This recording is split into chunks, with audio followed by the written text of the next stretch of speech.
Bueno, listo, ya siendo las 10:05, Juan, si te parece, vamos a comenzar con este conversatorio de hoy. Listo, de una. Bueno, para todos, muy buenos días, gracias por acompañarnos otro sábado más de Emprende Max. Tenemos un tema muy ganador. Yo sé que más adelante se van a meter más personas porque la convocatoria estuvo bien interesante, pero más allá de eso, quiero pues contarles un poco de lo que pude investigar de Juan, nuestro invitado de hoy. Eh, Yo tuve un problema hace unos meses en donde yo decía, necesito a alguien que me ayude con datos. Incluso creo que se acaba de meter Lucho, quien es nuestro líder contable. Entonces, pues me parece bien interesante y curioso que se acabó de meter porque nuestra empresa sufría y seguimos sufriendo por un tema de datos. Y hablando con uno de mis mejores amigos que estuvo de invitado hace un tiempo acá, le dije, oiga, estoy muy mal en datos. ¿Quién me puede ayudar? Y me dijo, le voy a recomendar a un man que si ese man no le ayuda, nadie le puede ayudar. Y hace unos meses, Juan y yo nos conocimos, tuvimos una conversación y no hemos podido trabajar, seguramente vamos a trabajar juntos en algún momento, porque mi empresa no estaba preparada para trabajar con él por un tema de datos, pero he tenido la oportunidad de chismosear mucho su perfil, de esculcar un poquito en en esa red social en donde se ponen tantas cosas que estoy empezando a explorar, que ahorita lo hablaba con Juan. He podido ver que Juan es un apasionado del deporte, comenta sobre ciclismo, comenta sobre tenis, comenta sobre fútbol, perteneció al mundo startup y me gustaría, Juan, que ahorita nos contaras un poco de ese mundo startup en el que creo que estás, pero también en donde estuviste desde dos perspectivas muy distintas, una pues siendo trabajador y otra ya como fundador y como gerente. Y pues trabaja, aparte de que es el gerente general y fundador de OneSource, trabaja en una empresa que es OneSource, que se dedica a potenciar datos de empresas con inteligencia artificial y machine learning. Creo que en esta era pocos temas más sexys que inteligencia artificial y machine learning están de moda. Así que bueno, Juan, bienvenido nuevamente y mil gracias nuevamente por asistir a este sábado de Emprende Max. Habíamos tenido la oportunidad de coordinar una reunión, pero no logramos que cuajara, pero después de unos meses ya te tenemos acá. Entonces, Juan, bienvenido. Cuéntanos un poco de ti y de verdad mil gracias por estar. No, Fabio, gracias a ti por la invitación. Bueno, yo les cuento un poco de mí. Yo actualmente pues sí estoy empezando el camino con nuestra empresa de OneSource.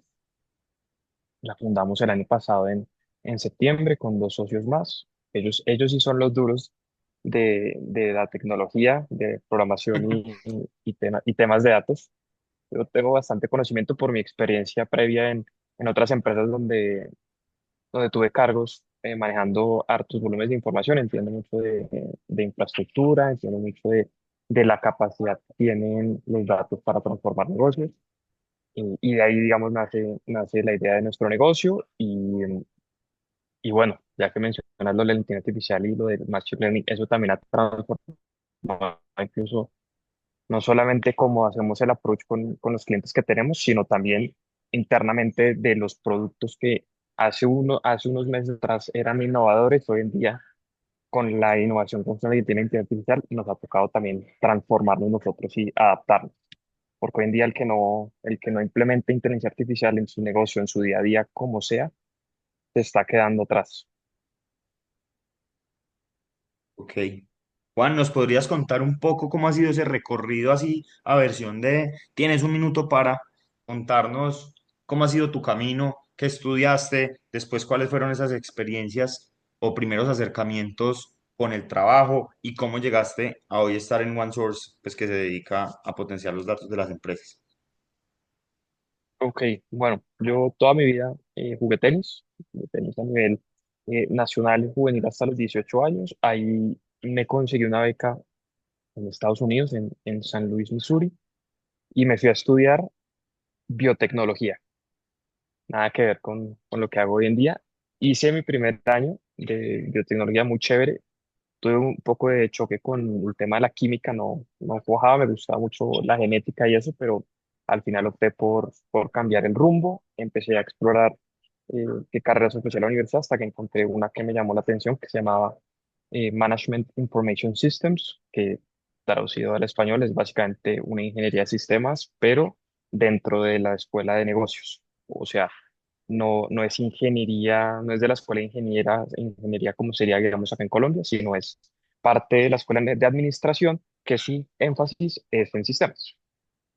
Una modalidad muy interesante, me llamó mucho la atención y me lancé por el lado de Information Systems. Y ahí me gradué de la universidad ¿qué fue eso? 2021, bueno. A mí no me gustó mucho la cultura americana, entonces opté por devolverme a Colombia. Conseguí mi primer puesto en una cadena de hoteles como desarrollador de software.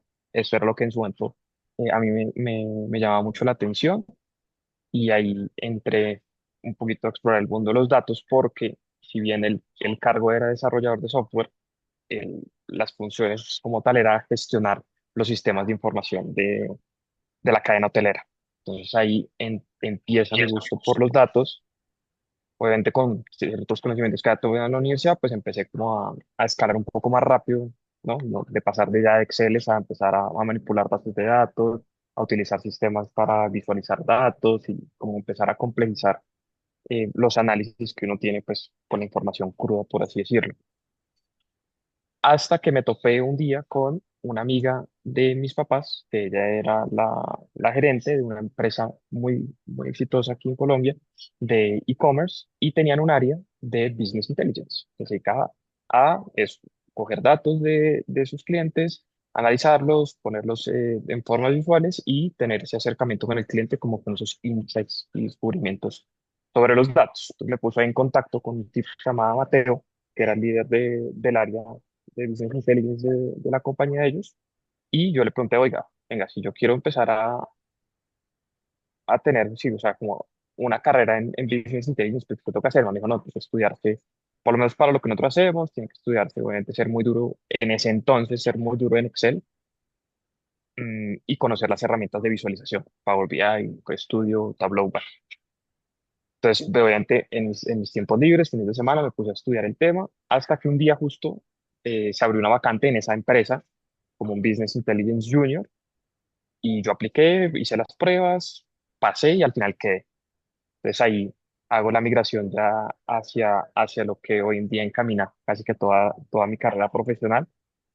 Estuve trabajando en esa agencia, mucho contacto con muchos clientes importantes pues, de diferentes industrias que me abrieron pues, los ojos, gané conocimiento en ciertos aspectos y, y queriendo buscar una experiencia o de pronto, sí, una experiencia diferente en otro país, empecé a aplicar a trabajos por fuera, en España, y ahí tuve la oportunidad de ser el director de tecnología de un fondo de inversión.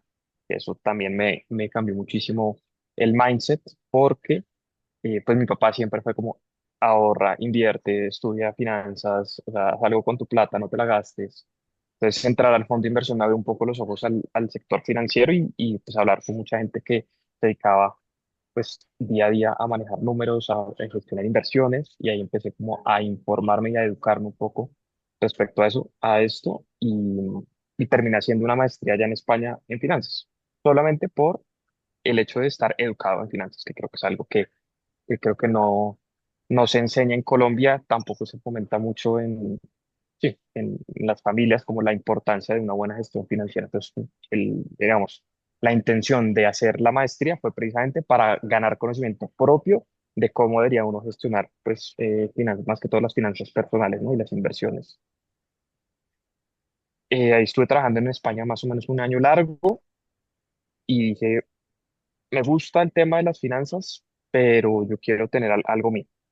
Ahí fue como el detonante, ¿no? Como quiero empezar algo mío, no tenía ninguna idea, no tenía nada, pero pues obviamente emprender en España sin contactos, o sea, porque no conocía mucha gente y eso, y dije, pues es muy difícil, no lo veo viable. Entonces volví a aplicar un trabajo aquí en Colombia, llamémoslo de escampadero, por así decirlo, mientras organizaba las ideas en mi cabeza. Entonces me devolví para Colombia el año pasado, sí, el año pasado, principio, y entré otra vez a una agencia grande de publicidad.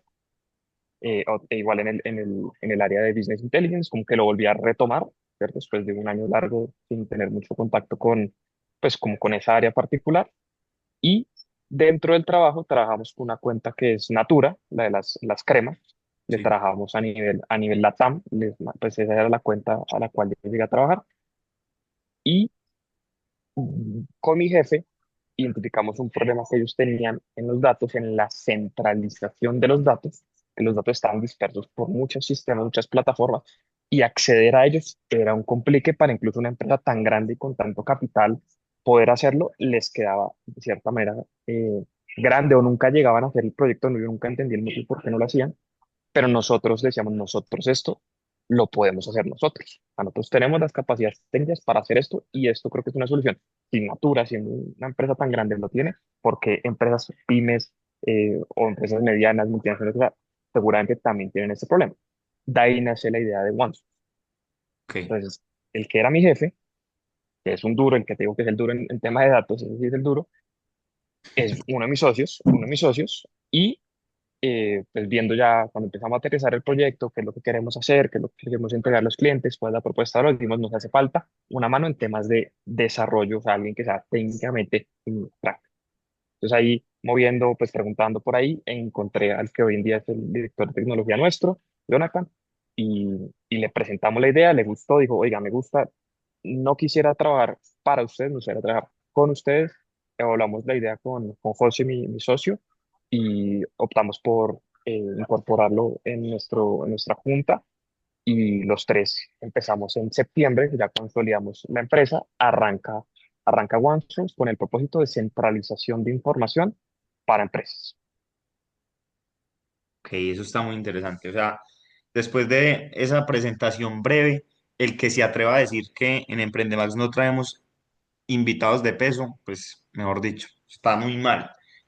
Juan, yo te quiero hacer una pregunta porque está muy interesante. Una pyme, hablaste de pymes.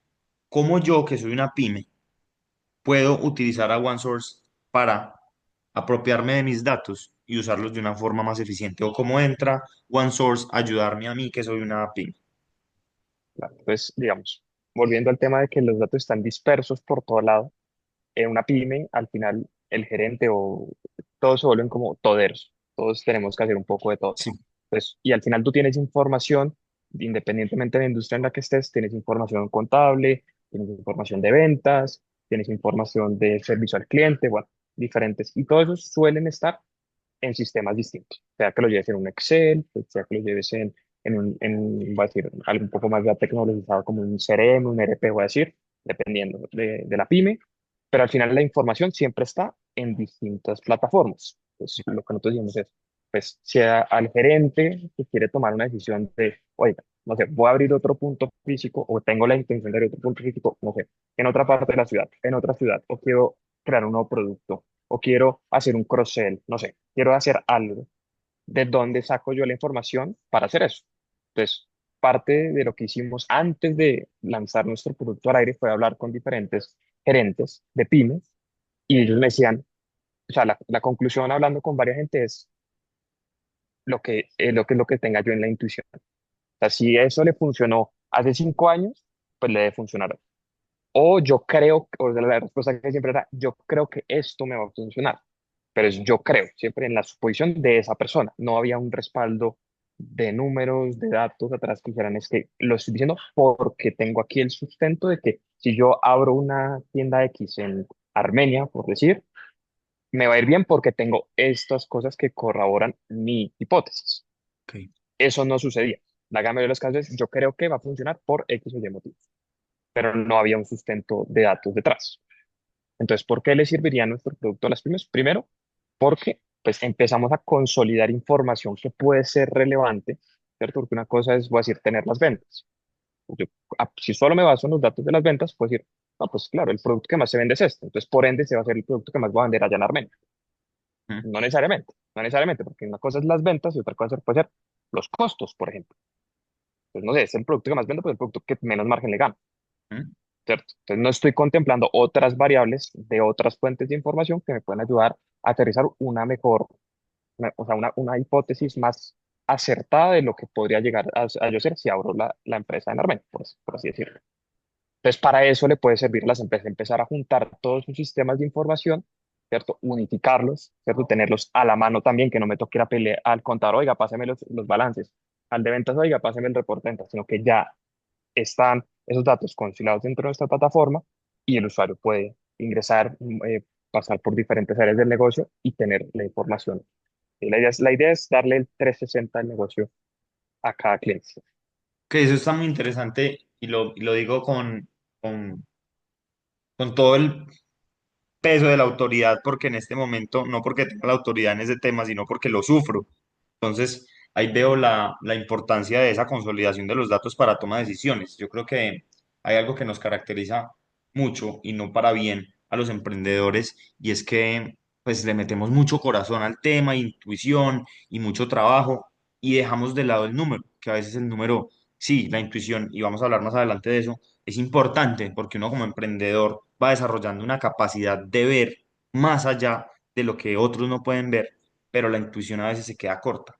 Y creo que es un potencializador. Cuando yo uso los datos y los sumo con la intuición, pues se convierte casi que en una combinación mágica. Más adelante, como dije, vamos a hablar de eso, Juan. Y antes de seguir con las preguntas que teníamos preparadas, voy a contar rápidamente cómo es nuestra dinámica. La idea es que sea una conversación fluida. Las personas que tengan alguna duda, porque estos temas de datos sé que traen consigo muchas dudas, porque uno dice, ve, tengo estos datos, pero no sé ni siquiera cómo usarlos, o un largo etcétera, pues que alce la mano, siguiendo las normas de mínima cordialidad y respeto. Le daremos la palabra para nutrir el debate, pero no tendremos un espacio, aunque sí no tendremos un espacio al final únicamente, sino a lo largo del conversatorio. Pues la idea es que sea muy dinámico. Eh, entonces, Juan, voy con mi primera pregunta. ¿Hubo algún momento en tu vida o carrera en el que un dato cambió por completo tu manera de ver las cosas? Es decir, tú dijiste como momento eureka, este dato nunca lo había tenido, o sea, siempre lo tuve al frente y nunca entendí su potencial hasta que pasó esto. Eso me pasa todas las semanas. Ok, O sea, ¿cómo es en eso? el sentido no en el sentido de que un dato, sino algo que estuvo ahí siempre y dije, "Che, pero cómo no lo estoy utilizando para seguir creciendo?" Pero volviendo al tema de que si un dato o algo puntual me ha hecho cambiar eso, no sé si un dato, pero, pero sí puedo traer un ejemplo de algo que sí me pasó. Y es cuando uno empieza el negocio, uno hace proyecciones de ventas. Uno coge el Excel y dice, bueno, voy a hacer un escenario súper optimista donde cierro X clientes y esta línea va para arriba y yo en un año soy millonario. Escenario 2 el normal, por así decirlo, que bueno, ahí como que va, pero siempre en cualquier Excel que uno haga de proyecciones de ventas, la línea siempre va hacia arriba, nunca hay caídas. Y esa no es la realidad. Entonces, ¿qué pasa? Totalmente. Uno dice, bueno, voy a ser muy, muy, muy, hasta muy pesimista y voy a decir, solo voy a cerrar un cliente al mes, o uno cada 2 meses, o uno cada 3 meses. Incluso lo que suena el peor de los escenarios, después cuando la realidad llega, puede ser mucho más desastroso o mucho más, o mucho mejor de lo que uno esperaba. Sí. Entonces, por ejemplo, uno de los datos que sí me cambian es que cuando yo hice mis escenarios, y siendo muy conservador, hoy basado en la experiencia de ya hablar con clientes, de que me cerraran varias puertas, etcétera, etcétera, veo que esa creencia o esa idea que yo tenía de cómo iba a prosperar el negocio, no tiene nada que ver con lo que está sucediendo hoy en día.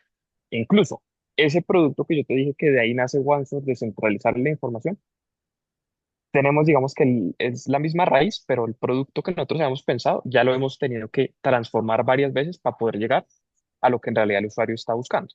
Pivoteando.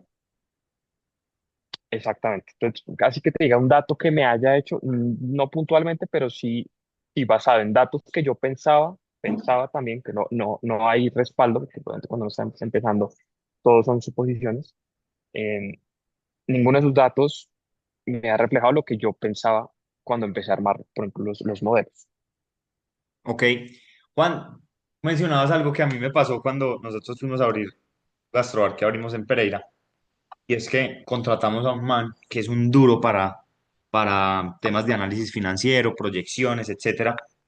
Y Juan, ya a hoy yo debería ser un poquito menos rico que Elon Musk. O sea, íbamos a totearla, la íbamos a reventar. Y dijiste algo muy interesante y es que uno tira así esos tres escenarios y el más ácido, uno dice, sí, voy a ser rico en el más ácido. Eh, pero a la final, no sé qué opinas. Creo que cuando uno le quita mucho el zoom, si hay un crecimiento exponencial para el emprendedor, si se mantiene en el negocio, y pues el fracaso siempre es una posibilidad, pero cuando uno le hace zoom, mucho zoom a la gráfica de crecimiento, sí se ve una realidad de bajones, subidas, bajones, subidas. ¿Crees que has vivido eso emprendiendo, trabajando, ese zoom in muy alto en donde se ven esas volatilidades, pero cuando haces zoom out, ves ese crecimiento? ¿Te ha pasado alguna vez como esa tendencia? Claro, claro. Cuando nosotros lanzamos el negocio, obviamente, cuando yo estaba haciendo esa investigación en las pymes, pues obviamente yo trataba de que esas personas, si tenían el dolor que yo les estaba presentando, pues la idea era traérmelos, pues como para mi base de datos de clientes. ¿Mm? Y así pasó. O sea, con la gente que yo hablé, casi todos dijeron, lo que usted está haciendo me sirve, hablemos. ¿Ya? Y cerré voy a decir, el 80% de esas personas que me han dicho, me sirve lo que usted. Pero entonces, claro, eso le subo uno el optimismo. Porque dice, pues, si hablé con 5 y cerré 4, Soy un puta. pues, pues, sí, entonces, pues, voy a tener una tasa de cierre del 80%, pues quiere decir que cada 10 personas que cierre, 8 van a comprar. Y no, ahí es donde empieza. Pues claro, cuando todo emprendimiento arranca, pues uno, claro, va por los conocidos, los amigos, entonces, claro, las ventas van a ser. Pero esa red de contactos en algún punto, pues, se acaba. Y Y se ahí cansa, es cuando empieza y se y se cansa. cansa un Obviamente poco. dependiendo, claro, pero obviamente dependiendo del negocio que tengas. Por ejemplo, Sí, sí, sí. yo tuve un restaurante de sushi hace muchos años y cuando nosotros abrimos el primer mes fue espectacular. Nosotros vendimos, o sea, esa vaina. Dije, pucha, si este fue el primer mes, el segundo mes va a ir así, el tercero y salimos. Y el primer mes fue buenísimo y los siguientes dos fueron para abajo. Y ya después tocó reinventar, cambiar unas cosas en la carta y ahí volvió a estabilizarse un poco.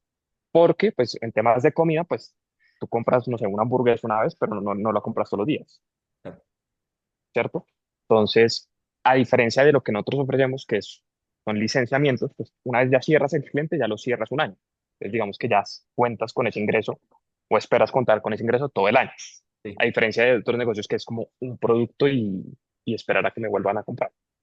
Pero igual, Ok. entonces salimos así y después cuando yo hablaba con gente nueva, conocido, el referido, el que me conseguía por ahí, me empecé a chocar un poco porque nuestra solución, a pesar de que ellos decían que era buena, no la veían como la necesito. Entonces ahí empieza como la primera iteración de nuestra empresa. Y es, una cosa es tener un producto que sería muy chévere tener y otra cosa es un producto que la empresa necesita tener. Nosotros teníamos un producto que era muy chévere tenerlo, o sea, un plus brutal, pero no lo necesito, o sea, o sea, si Era de puedo, o vida o sea, si no muerte. tengo para pagarlo, exacto, si no lo tengo, igual voy a seguir operando igual. Y si lo tuviera, pues antes seguramente mejoraría, pero no lo necesito. Entonces lo que hicimos fue cambiar la propuesta de valor, a cambiar un producto que la empresa sería bueno tenerlo, a un producto que la empresa necesita tenerla porque ya le va a empezar a dar un valor muchísimo más alto. Entonces, al hacer ese cambio, vuelve de nuestra baja, vuelve a pegar la primera subida. La propuesta de valor es diferente, ya no es una plataforma que es chévere tener, sino una plataforma que es necesaria tener. Ok. Juan, muy por la misma línea de la pregunta anterior. Yo te quería preguntar, ¿qué es lo más sorprendente que has descubierto analizando datos en el campo profesional? Como que tú dijiste, uy, venga para acá y vea este dato tan impresionante que me encontré. Dato, datos, no, yo creo que por el lado del dato puntual no, pero sí me he dado cuenta que mezclando, probando, siendo curioso con los datos, se llegan a conclusiones muchísimo más novedosas, por así decirlo, que, que si uno siguiera el dato crudo, por así decirlo. O sea, una cosa es decir, no, estoy viendo los datos y veo que crecimos 10% en las ventas. listo.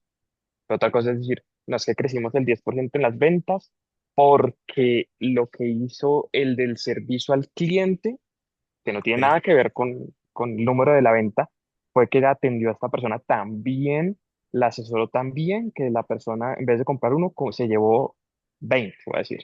Entonces, ok. empezar a, sí, o sea, no solo quedarse con el dato final, o sea, como, listo, cerramos la venta en tal, o la venta cayó tanto, subió tanto, sino indagar hacia atrás y ver el por qué la cifra llegó a ser eso, ¿sí? Como en lo No, no cualitativo. puede ser exactamente. Entonces, claro, cuando tú, pues, volviendo al tema de OneSource, cuando tienes tú los datos, digamos, centralizados, pues es mucho más fácil llegar a esa respuesta de que si solo vas al sistema de ventas y ves que vendiste X, pues vas a quedarte con que vendiste X, pero no va a entender de pronto qué fue lo que conllevó a esa venta X. Ok, Entonces, es más por ese lado. ok. Hace unos años, yo no sé si te conté, yo empecé en el negocio de los cigarrillos electrónicos y claramente eso tuvo un auge, pues por la naturaleza de lo que ocurrió en ese mercado, en el cual pues yo me fui montando en esa ola. Pero yo empecé como a captar datos y vuelvo a Roncancio, me senté a revisar datos con él un día y me dijo, huevón, ¿usted qué hizo en este mes y después en este mes y después en este mes? Usted se está duplicando en ventas, lleva 3 meses doblándose en ventas, eso pues no es normal. ¿Qué hizo?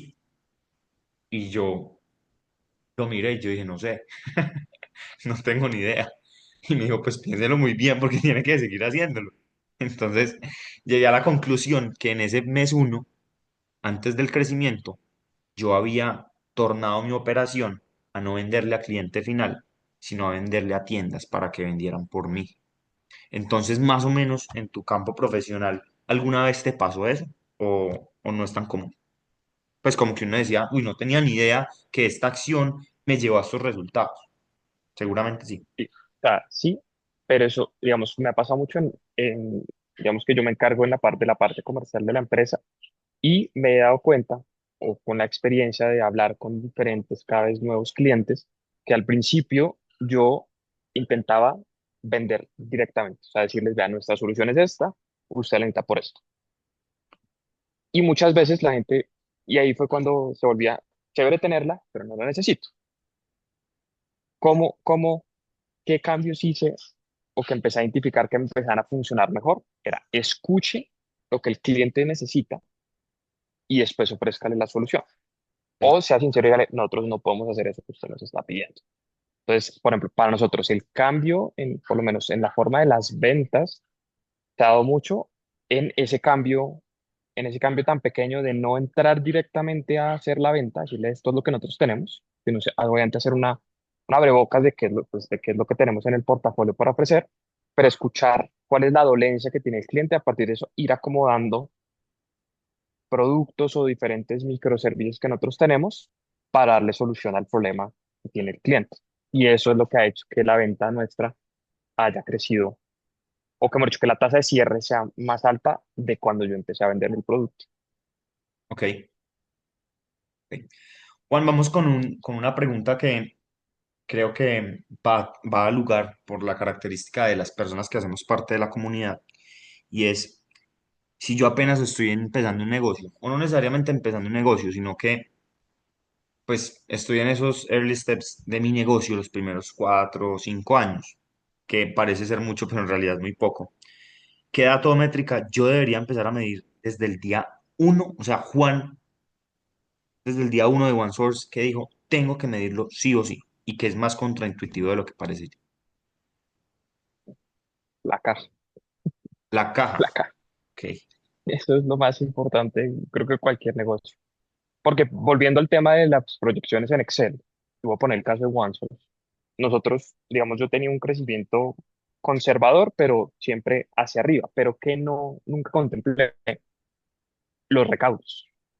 Claro, tú cotizas un proyecto, ¿cierto? Lo cotizas, voy a decir, el 1 de agosto, ¿cierto? Y entre reunión que sale, al final te dicen que si el 25 de agosto arrancas tú el proyecto, pero ahí te pagaron la mitad del proyecto.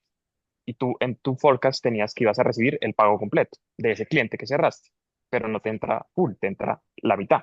y la otra mitad te entra cuando lo cierres, que va a asumir que lo cierras el siguiente mes. Entonces, ese ingreso que estaba proyectado de agosto termina partiéndose entre agosto y septiembre. Pues claro, muy importante los flujos de entrada, o también los flujos de salida, porque ¿qué pasa? Los flujos de salida cuando ya son obligatorios, tienes unos costos fijos, eso sí, no se parten por mitades. Entonces, la caja es lo, o sea, a veces uno dice, no, pues yo más o menos sé cuánto le pago a mis proveedores, más o menos cuánto se me va en nómina, más o menos, pero es eso, más o menos cuánto se me va. Uno tiene ahí la cifra, se me va X, pero al final puede ser más de lo que uno cree, y los ingresos, uno sí sabe cuánto está generando, pero no le pone mucho cuidado a eso. Para mí esos serían los dos fundamentales arrancando un negocio. Ok. Juan, pero si yo soy Chepe, don Chepe, el de la tienda de la esquina, ¿cómo mido eso? Porque yo siento algo, Juan, y creo que es generalizado. Se habla a veces mucho de flujo de caja, y uno como emprendedor es, sí, flujo de caja. Uno dice flujo de caja, uno se siente como, uff, soy un experto en finanzas. Pero de pronto no, cuando digo de pronto uno, digo yo, uno de pronto se quita como la máscara de, oh, sí, flujo de caja. Es como lo mido y cómo vuelvo más eficiente mi flujo de caja. ¿Cómo se ve un flujo de caja para don Chepe que tiene una tienda y que él dice que, ¿flujo de qué? ¿Cómo Juan mide ese flujo de caja? ¿Cómo se ve? Se ve eso en datos. Cuánto me ingresa cuánto gasto? Básicamente en esas dos cosas. O sea, para Chepe tiene que saber que tiene algo en inventarios, no sé, no sé, tiene una tiendita de barrio y tiene, bueno, tiene X cantidad de productos, de pronto no se sabe la cifra en inventarios, pero tiene X productos. Pues cada vez que alguien le compra, ya sea por Nequi, en efectivo, lo que sea, pues eso es lo que le está ingresando, ¿cierto? Y luego tiene que saber que, pues tiene que reponer el inventario, ¿no? Tiene que reponer lo que Claro. vendió, pues eso, pues son salidas de dinero, y luego pues tendrá que pagar, no sé, eh, el arriendo, tendrá que pagar su salario, tendrá que pagar X cosas. Entonces, esa sumatoria de todo lo que entra y todo lo que sale es lo que marca el flujo de caja. Así muy sencillito. Ok, pero mira, te cuento un dolor que tenemos en nuestra empresa y es como, hasta que uno no está mal de flujo de caja, uno no se da cuenta que está mal de flujo de caja. Y eso suena pues como muy tonto, pero no lo es, en el sentido de, tengo plata para pagar a los proveedores, ¿cierto? ¿Cuánto hay que pagarle hoy a proveedores? 10 millones de pesos. Ah, ok. Tengo 11 en el banco, pues me dio para pagar. ¿Tú tienes alguna forma de revisar eso? Pues si la respuesta no pasa nada, pero, o sea, ¿cómo yo sé hoy si estoy bien de flujo de caja si no es día de pagos, pero en 3 días tengo pagos y tengo 1 millón y debo 20? Pero a veces uno como empresario se queda cortico en ver en cuánto estoy hoy.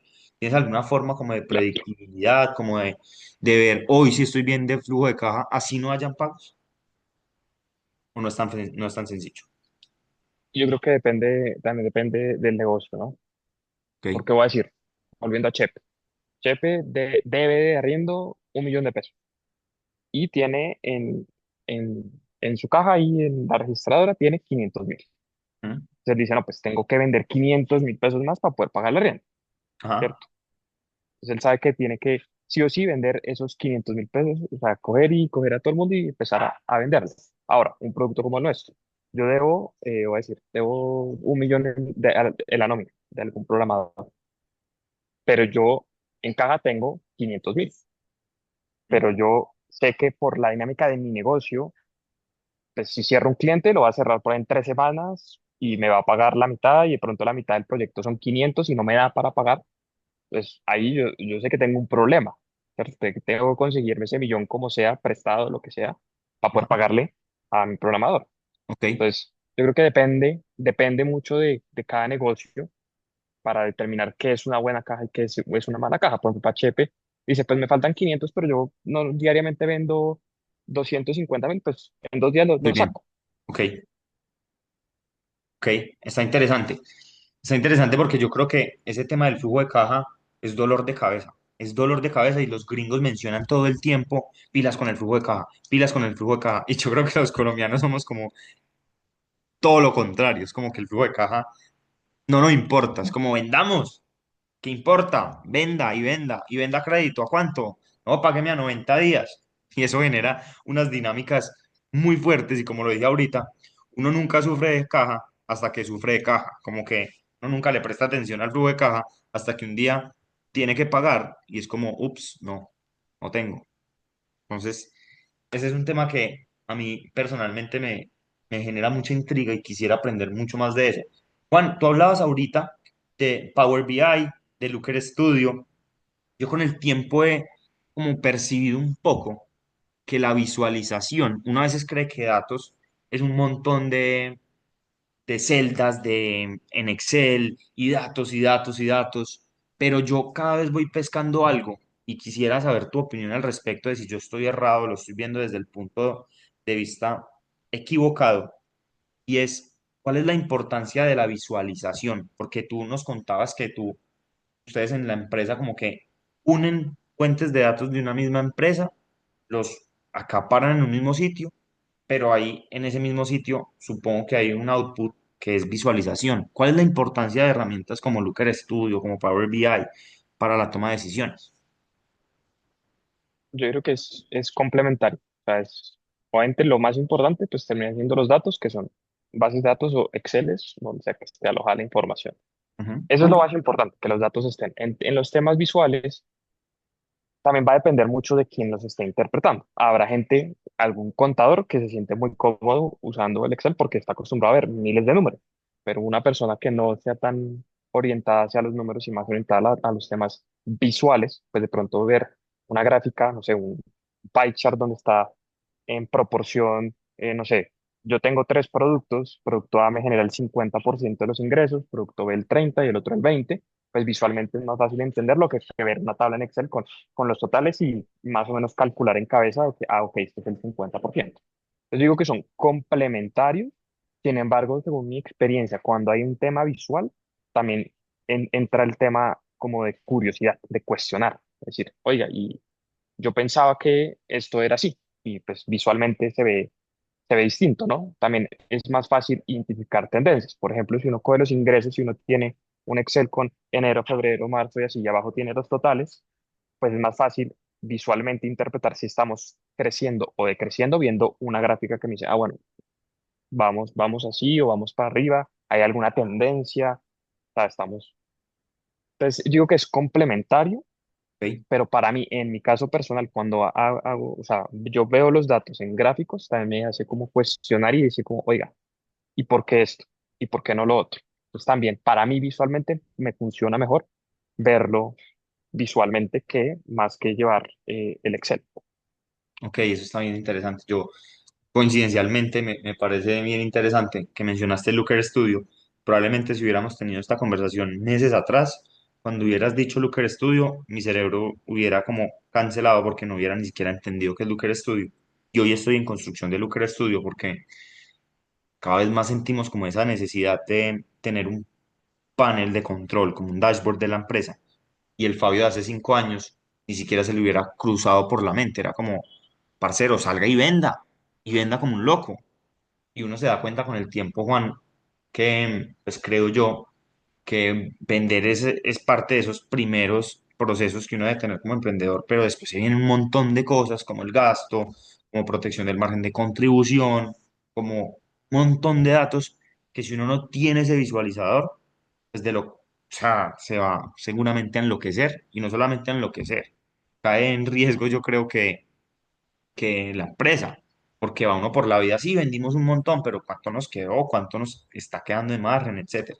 Y a mí hubo algo que me sorprendió hace más o menos 2 años, que estuve en una de las empresas pues, más grandes de acá de la región, que es Café Quindío, y tuve la oportunidad de ver el panel de Café Quindío. Y yo cuando vi eso, yo dije, estoy muy lejos pues estoy muy lejos de estar viendo algo así en mi empresa. Y eso genera pues algo de angustia. Juan, ahorita hablamos y pasando a nuestra nueva pregunta, hablamos de la importancia de la intuición. Te quiero preguntar, ¿cómo Juan Segura maneja el conflicto entre lo que los datos dicen y lo que su corazón o la intuición le dicen que debe hacer? A veces hay contradicción entre esos dos, ¿o no? Sí, claro, claro. Siempre está, o sea, digamos, al final lo que más te puede aterrizar es el dato, sin haberlo probado, ¿no? O sea, decir, voy a hacer esto y lo que más me puede aterrizar a lo que el posible resultado van a ser los datos. Eso es lo que va a respaldar el posible, sí, el posible output de lo que yo vaya a hacer. Ok, Luego está la intuición, lo que uno cree que por experiencias, por sentimientos, por lo que sea, imaginación, lo que sea, uno cree que va a funcionar, ¿cierto? Entonces, pues a veces se alinea que lo que uno cree se puede corresponder con los datos y digamos que ahí pues, es mucho más fácil ejecutar si esas dos cosas se alinean. Pero al final del ejercicio lo que va a marcar si la intuición fue correcta o si los datos fueron correctos es lanzarse a hacerlo y que el resultado le diga a uno, ¿la hizo bien o la hizo mal? ok, ok. Como pivotear. ¿Sí? O sea, por ejemplo, el caso de nosotros, lo que nosotros hemos identificado como un problema, pregunté con, pues digamos que respaldamos nuestra hipótesis con, hablando con X número de gerentes, ¿cierto? Pero de pronto cogimos una masa muy pequeña de información, de pronto por la cercanía que había con estos gerentes, de cierta manera, eh, como que estaban dispuestos a ayudarme porque estaba emprendiendo, ¿cierto? No tanto por la Ujú. necesidad, por el uso que en realidad iba a tener la empresa, o sea, pueden mezclarse esos factores, ¿cierto? Como cuando uno le vende a los amigos es distinto que uno le vende a un extraño. Eh, Puede ser que eso haya sesgado un poco y haya creado ese optimismo que dijimos para lo que nosotros íbamos a lanzar. Pero ya después la experiencia, o sea, el resultado, ya cuando sale uno a hablar con gente que uno no conoce, que son de industrias que uno no conoce tampoco, que son conversaciones distintas, difíciles, lo que sea, lo empiezan a aterrizar a uno, pero también creo que eso es lo que hace que uno pueda seguir evolucionando, porque si yo no me echo con esa pared y sigo con esa intuición y solo le hablo a los amigos cercanos y cierro mi cartera de clientes a solo esta gente, pues pienso que tengo un producto que le sirve a todo el mundo porque todos me compraron. Pero después, cuando quiera expandir o lo que sea, me va a topar con otra cosa. Entonces, yo creo que es la mezcla entre la intuición, tratar de respaldarlo con los datos. Yo creo que siempre nace de la intuición o del sentimiento o la creencia, pues tiene que respaldarte con algo de datos sin haberlo probado y después salir, probarlo y decir, ok, sí estaba por donde yo creía o estoy haciendo lo que no es y me toca mirar para dónde tengo que coger. Es como un sistema que se va nutriendo. O sea, Claro. la intuición, el dato me lleva a usar la intuición, me puedo equivocar, pero vuelvo al dato y voy iterando dentro de esos dos mundos que se hablan. Juan, la inteligencia artificial sin duda alguna está de moda, pero ultra de moda. Y todo está girando en torno a los datos, porque me corrige si no es así, pero la inteligencia artificial, pues su materia prima son los datos, punto final. ¿Tú crees que algún día, y qué tan pronto o no, crees que nos van a reemplazar por completo? Es decir, los datos y la inteligencia artificial, esa combinación, ¿crees que nos van a reemplazar en algún momento? Pues no sé, o sea, no en el corto plazo. En el corto plazo no, yo creo que todavía en este y en los próximos años, todavía digamos que la inteligencia artificial depende mucho de nosotros, ¿no? De los datos, que nosotros le demos datos con cada pregunta que hacemos, ellos van aprendiendo, van consolidando y van sacando modelos que cada vez tienen mayores capacidades. Sin embargo, pues si uno no le, o sea, si uno la, sigamos, si en este momento todo el mundo dejara de usar ChatGPT, pues el modelo se queda hasta ahí, ¿sí? Uno no sigue aprendiendo. Entonces, va a depender también mucho de qué tanto uso le demos nosotros. O sea, si me hago entender, o sea, Sí, sí. entre más la usemos, pues más capacidad va a tener y seguramente cuando la sigamos usando, pues eventualmente, no sé, si pueda llegar a reemplazar muchas de las cosas que nosotros hacemos. Sin embargo, hoy, a lo que hay hoy, lo que yo he visto, porque me he metido mucho en el tema de inteligencia artificial, he ido a bastantes charlas empresariales de la Cámara Comercial aquí en Bogotá y lo que sea. Hablo desde el punto de vista de nosotros. Yo solamente estando en LinkedIn, leyendo artículos, viendo videos en YouTube, lo que sea, siento que OneSource hoy en día está por encima del promedio de empresas de Colombia en cuanto a uso de inteligencia artificial. Y solamente por estar metido, o sea, como cacharreando, probando, mirando, esta plataforma hace esto, esta hace otro, esta hace otro. O sea, porque es que justo asistí a una charla el miércoles de cómo vender con inteligencia artificial. Y todas las herramientas que el tipo trajo, que era el gurú de no sé qué, todas ya las usamos nosotros, o ya por lo menos la conozco y sé sus capacidades. y yo no tomé ningún curso, nada. Yo las vi en YouTube o la escuché por ahí en algún comentario, la investigué, la probé. Entonces, yo creo que hoy en día el quedarse atrás o no con la inteligencia artificial va a depender de cada uno. De qué tanto provecho le quiero yo sacar. Igual las empresas también, qué tanto provecho le quieren sacar a las inteligencias artificiales para, eh, pues sí, mejorar la eficiencia del negocio o la misma productividad de uno como persona. Ok, y muy por esa línea, ¿hasta dónde crees que debe llegar la automatización? Y te pongo un ejemplo tanto chistoso, pero a veces uno quiere poner una queja y entonces antes estaba uno como que, no sé, tenía un problema con Avianca. Entonces me demoraba 2 horas para que me contestaran y cuando estaba en la mitad de la llamada, ¡pum!, se caía.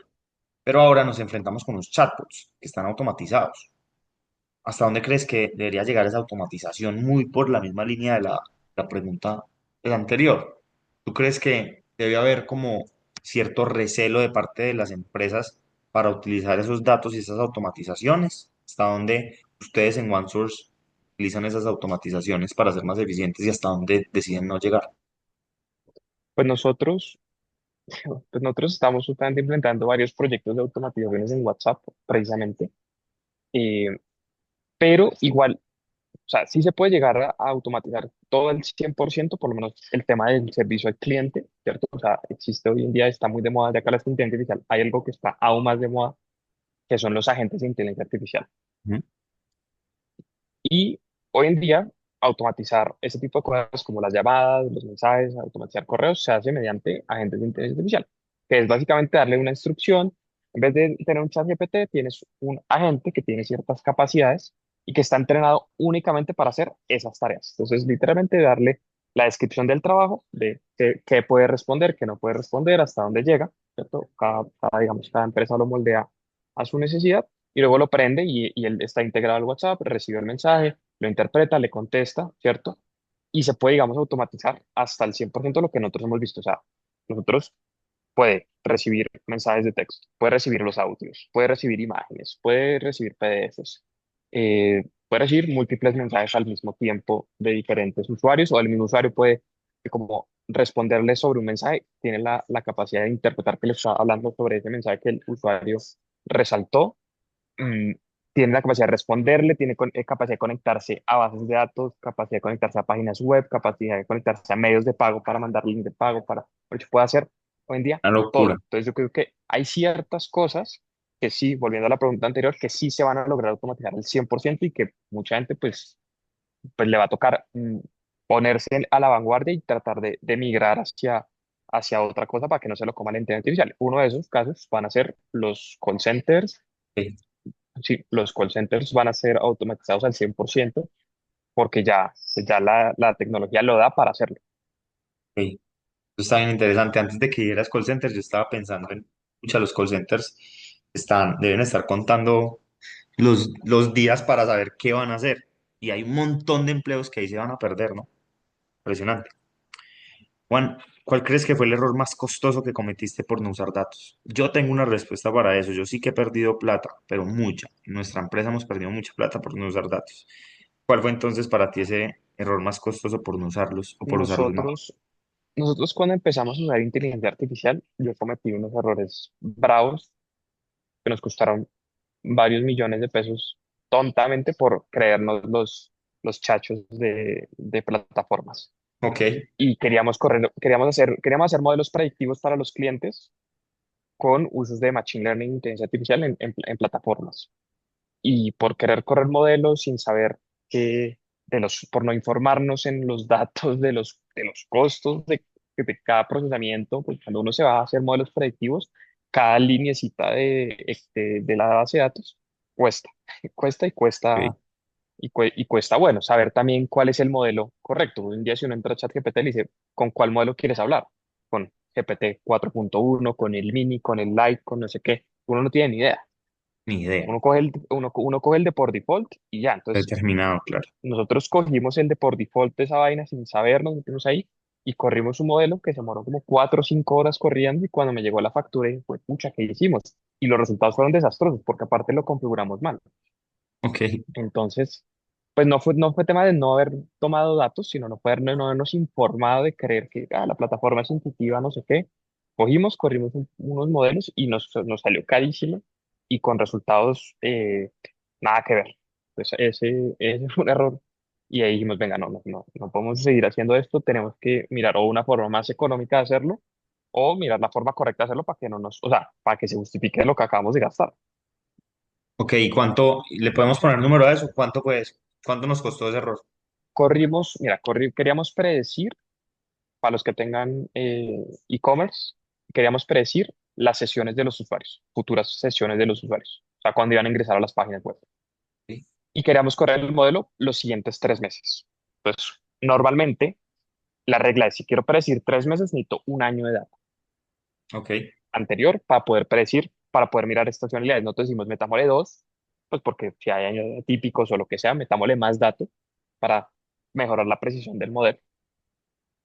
Y contemplamos muchas variables, demográficos, edades, dispositivos, se había entrado por pautas, se había entrado de manera orgánica, hemos dicho, cogimos muchas variables que eso incrementaba el tamaño de la base de datos, casi que le conectamos todo y una fuente que contiene mucha información porque mide muchas cosas es Google Analytics y esa fue la que utilizamos. Entonces, esa vaina era pesadísima, solamente la base pucha, y hacer ese chiste que era para un cliente, para un, y era de prueba, ni siquiera no lo habían aprobado, nada, queríamos hacer la prueba nosotros, teníamos el permiso para hacer, digamos, la predicción, pero no nos habían dicho, le voy a pagar para eso. ok. Y nos comimos más o menos 4 millones de pesos. Dios mío, por 5 horas de procesamiento. Mm. Ok, ok, eso está bien interesante porque es chistoso que eso les pase a ustedes. Entonces, parece bien interesante esa respuesta. ¿Cuánto hablabas Eso fue el, ahorita? eso ¿Qué? fue el primer mes no, esto sucedió el primer mes de operación que dijimos, bueno, ya tenemos un producto que se interesa en la información, ahora empecemos a potencializar los datos, empecemos a darle más valor a los clientes. Y ese fue el primer experimento que hicimos y nos salió por 4 millones de pesos. Juan, una pregunta. ¿Y por qué? Porque me parece bien interesante eso que decías. Yo, ¿por qué quisiera saber? Pues esto no es una pregunta seguramente que tú respondes todos los días, pero ustedes, ¿por qué querían saber en qué momento iba a iniciar sesión el cliente? ¿Cuál era la importancia de saber eso? ¿Cómo lo hubieran aplicado o aprovechado? Digamos, si uno tuviera la bola mágica, ¿no? Para predecir lo que va a venir, pues seríamos todos millonarios, ¿no? Pero si uno tiene algo basado en datos, en mis datos, no en datos de mercado, no en datos, sino en datos de experiencia, ¿cierto? De qué pues lo que puede llegar a pasarme en los próximos meses, pues yo puedo anticiparme y hacer algo al respecto, ¿cierto? Ok, Voy a decir, si yo soy una empresa que vende disfraces, pues yo sé que octubre es mi mes fuerte, ¿cierto? Pues entonces, pues obviamente yo tengo que empezar a decir, bueno, no sé, qué disfraces voy a comprar, ¿cierto? ¿Cuántas unidades, qué tallas? Todo eso, ¿no? Entonces quiero predecir, entonces me toca ir a buscar en los históricos en esas fechas cuáles se han vendido, ¿cierto? Entonces, pues era básicamente eso. Si en los próximos meses yo puedo predecirle al cliente cuáles van a ser sus futuras sesiones de, de su página web y hay alguna tendencia a la baja, pues él puede activar algo, alguna promoción, yo qué sé, puede hacer ok. algo para reactivar o incluso si se predice que viene una subida, incluso, pues si viene una subida, pues voy a hacer algo para que esa subida sea aún mayor. Entonces, era esa la intención de ese primer test que hicimos. Ok, bacano. Estos temas de verdad que a mí me parecen demasiado interesantes. Yo sí que quisiera educarme en esto. Incluso en nuestra empresa estamos empezando a darle una importancia mayor a esto. Los que quieran empezar a hacer o tengan preguntas pensadas para hacerle a Juan, vayan pensándolas. Yo tengo aquí un montón que me han surgido, pero ya saben, pueden alzar la mano si quieren hacerle alguna pregunta a Juan. Pero Juan, yo tengo una pregunta que te cogí de ahorita que mencionabas y es que tú decías que en Colombia las finanzas casi que son tabú, como que se habla muy poco y nos contaste como que con tu papá tenías conversaciones de este tema. ¿Cómo? Y seguramente sí, se hablan mucho. ¿Cómo se hablan los datos y las finanzas? ¿Dónde en tu día a día y en tus aplicaciones de OneSource ves que se hablan constantemente las finanzas y los datos? ¿Cómo crees que tu aproximación a los datos te ha permitido tener una mejor relación con las finanzas? Sí. Bueno. para responderte lo primero, digamos que yo creo que ahorita en este momento ha crecido un poco, digamos, como la iniciativa a tener conciencia de las finanzas personales. Yo creo que eso nace de estos influencers, los de mis propias finanzas. Yo creo que ellos cogieron Ok. muchísima fuerza y captaron. De hecho, ellos son de los, como de los primeritos que yo empecé a escuchar. Comparto mucho lo que ellos, de su filosofía de cómo invertir la plata.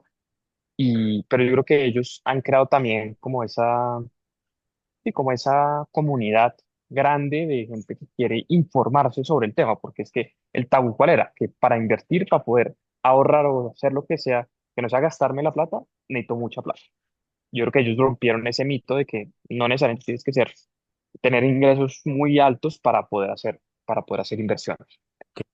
Eso es como lo primero, eso es como lo que yo creo respecto al tabú que hay en Colombia, pero yo creo que hoy en día hay un auge, ¿cierto? Y hay una comunidad que está creciendo como en querer por lo menos estar informada de, pues, de cosas que suceden en cuanto a las finanzas, ¿no? Y creo que también los bancos han fomentado mucho también esa comunicación. Hace muchos años no se escuchaba nada de CDT, no se escuchaba nada de eso. Creo que en los últimos años todo el mundo sabe que es un CDT, ¿no? Y los neobancos con las cajitas, con las cuentas de alto rendimiento. Yo creo que todo el mundo, o la gran mayoría, que tenga redes sociales y esté metido como en el mundo o le haya tocado algún contenido de finanzas, sabe de lo que estoy hablando.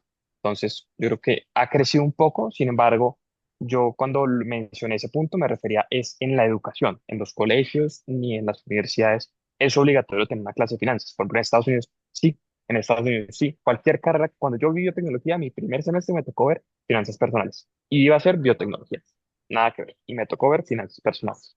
Entonces, es una cultura distinta a la que tienen allá en Estados Unidos, pero sin embargo, creo que es algo que no es un gran cambio, pero sería algo que beneficiaría mucho, digo yo, a todas las personas tener ese conocimiento o ese acercamiento a las finanzas personales.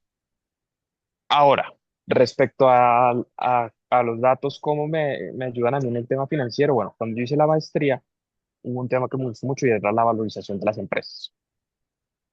Y eso es básicamente ver estados financieros y balances, ¿cierto? Y hacer proyecciones sobre los ingresos, básicamente. Ingresos y flujo de caja, que es lo que en el mundo en la bolsa de valores, digamos, cuando los analistas hacen sus predicciones por X o Y empresa, es básicamente su crecimiento de ventas y su crecimiento o decrecimiento en flujo de caja. Ese Ok. optimismo o ese pesimismo es lo que define si el precio de una acción va a subir o va a caer. Entonces, todo el conocimiento que tengo en datos, eso pues me ayuda a armar como mis plantillas para hacer mis valoraciones, ¿cierto? Y yo con esa información es con la que yo invierto. Yo no invierto porque Tesla esté de moda, yo no invierto porque Nvidia sea la líder en la inteligencia artificial, yo no invierto por esos motivos, ¿cierto? O porque alguien me la mencionó, sino que yo cojo los números, los meto en mis plantillas, corro mis modelos y digo, ok, la empresa va a seguir creciendo en los próximos años, entonces ahí invierto yo. Eso es como yo utilizo los datos para el tema de las finanzas. Ok, muy bacano. Es que yo, Juan, sinceramente, yo podría quedarme aquí como 10 horas haciéndote preguntas porque estos temas, de verdad que son apasionantes. Además que, como siento que es uno de de las patas cojas que tengo yo como emprendedor, entonces me genera mucha curiosidad todo esto. Ahorita mencionabas a Estados Unidos y decías, bacano y todo, pero no me gustó la cultura. ¿Qué no te gustó de esa cultura de Estados Unidos y por qué decidiste regresar a Colombia? Porque, digamos, la gente suele asociar Colombia, perdón, Estados Unidos con Miami, con Nueva York, con Los Ángeles, que son comunidades que tienen, pues, son multiculturales, hay mucho latino, hay mucho europeo, entonces no se siente o no se alcanza a percibir lo que es el americano real, porque el americano de Estados de Miami, pues sí, le toca interactuar con el latino, con el otro, entonces como que ya lo normaliza. Tú Ok, llegas a San Luis, a Missouri, centro de Estados Unidos, donde nadie habla español, puro redneck. donde Ok,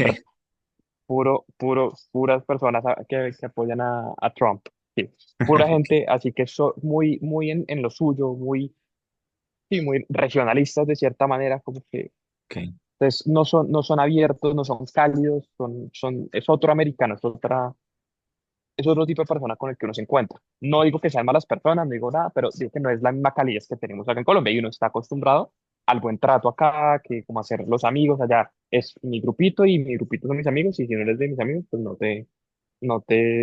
que no te considero. Y entrar es más difícil, y entonces eso, digo, o sea, de si hubiera dicho, quiero quedarme siendo $100, quiero quedarme allá, seguramente me puedo haber quedado.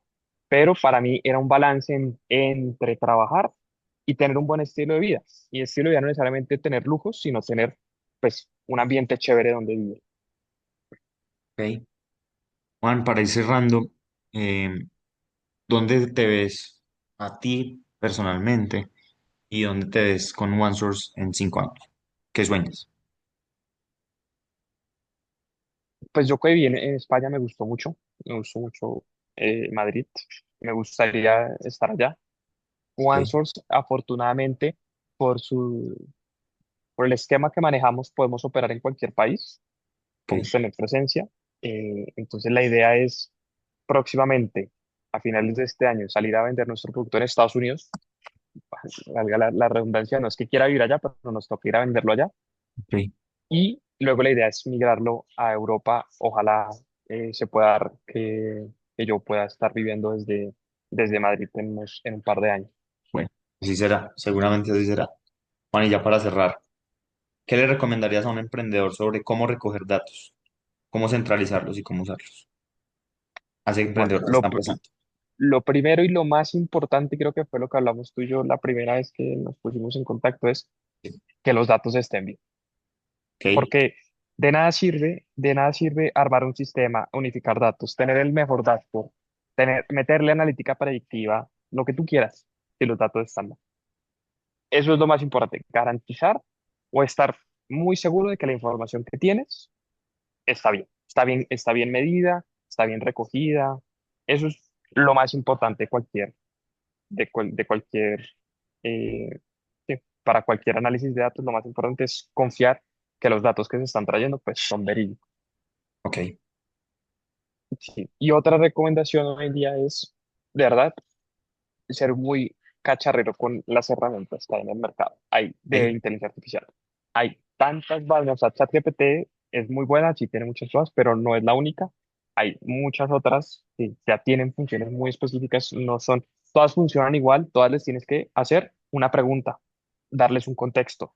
Todas funcionan exactamente igual, solo que cada una te puede dar un alcance y no se centra uno solamente en preguntarle a chat, oiga, hola, ¿cómo estás? Ayúdame con esto. No, venga, me voy a otra inteligencia artificial que es especialista en, no sé, interpretar PDFs. Me va a ayudar a extraer información de PDFs más fácil. ChatGPT no hace eso a menos de que tenga la versión premium o le pague una extensión adicional. Hay herramientas que ya hacen esa característica especial. Entonces, digo, y uno cuando empieza a cacharrearle, empieza a entender muchas cositas, como lo de los agentes, que puede al principio sonar un poco más complicado, pero uno después los puede ver y dice, oiga, venga, esta vaina es fascinante, empieza uno a jugar un rato con ellos, pero al final todo inteligencia artificial, todo es cómo le pregunto o cómo le doy instrucciones más bien a lo que sea, a cualquier plataforma con la que esté interpretando, cómo le doy una buena instrucción para que él me devuelva lo que yo le estoy pidiendo. ok, Eso, o sea, yo creo que ese es el secreto para triunfar con inteligencia artificial, es volverse muy bueno en dar la instrucción. ok, ¿Qué es como lo el que quiero prompting, prompting. en el prompt? Eso es el secreto. Juan, muchas gracias por acompañarnos. Si alguien quiere saber más de ti y de los servicios de OneSource, ¿dónde te pueden encontrar? Bueno, nosotros estamos en LinkedIn, no- pues en nuestra página de OneSource, y si no, pues directamente conmigo también en LinkedIn, por Juan Andrés Segura, y pues si no, pues en nuestra página web, onesource.com.co. Ok, aquí en el chat voy a dejarles pues el nombre de la empresa para que lo investiguen, Juan Andrés Segura en LinkedIn, para que vean lo que sube, que también comparte no solamente cosas de deportes que son muy interesantes, sino que también va subiendo cosas de inteligencia artificial, de actualidad de tecnología y otras cosas de lo que he podido pescar ahí. Y si me permite, si hay alguna persona interesada en contratar los servicios de OneSource, pues les paso tu contacto. ¿Listo? Claro que sí, claro Juan, que sí, con gusto. entonces, nuevamente, mil gracias por asistir. A mí estos espacios se me quedan cortos por un tema de dinámica del espacio, pues tenemos que cortarlos acá. Yo aquí tengo un montón de preguntas que quedan anotadas, seguramente será el intenso y el nerdo después de clase que va y pregunta. Tengo un montón de dudas. Este mundo de los datos es apasionante y de verdad creo genuinamente que si no formamos emprendedores que toman decisiones en datos, pues tendremos siempre emprendedores. Juan, de verdad, mil y mil gracias. Pues te doy ahí un espacio para que te despidas y de verdad que espero tenerte pronto porque estos temas son inagotables. Listo, bueno, Fabio, primero, pues gracias a ti por el espacio, por la invitación y a todos los que se unieron. Pues espero les haya servido de algo para mejorar sus experiencias con la inteligencia artificial. Seguro que sí. Juan, un abrazo. Chao, chao. Chao a todos. Gracias por Listo, asistir. bueno, chao.